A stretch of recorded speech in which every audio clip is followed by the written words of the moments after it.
ব্রেইনের মধ্যে দুই রকমের নিউরন আছে। কয় রকমের? দুই রকম। এক রকমের নিউরন আমি যদি ভালো চিন্তা করি সেটাতে সে হেল্প করবে, শুনতেছি। আরেক রকমের নিউরন আমি যদি খারাপ চিন্তা করি সেটাতে সে হেল্প করবে। তার মানে আমি যেরকম চিন্তা করবো সে সেরকম করে কাজ করবে। তাহলে আমি যদি চিন্তা করি যে আমার ব্রেন অসাধারণ, তাহলে ভালো পক্ষের যে নিউরন সেটা হচ্ছে তোমাকে সফল করার জন্য সে পজিটিভলি কাজ করবে। আর আমি যদি চিন্তা করি না আমার ব্রেন ঠিকভাবে কাজ করে না, আমার মাথার মানে হচ্ছে শক্তি কমে গেছে, আমার খেয়াল থাকে না, তাহলে ওই নিউরন যে নিউরনটা খেয়াল না রাখতে তোমাকে হেল্প করবে সেইটা কাজ করবে।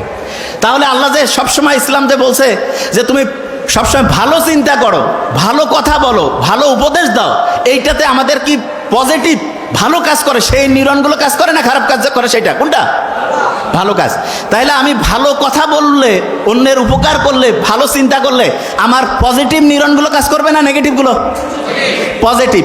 একজন যে অসাধারণ হয় তার কি নেগেটিভ নিউরন কাজ করে না পজিটিভ? পজিটিভ। আচ্ছা, এবার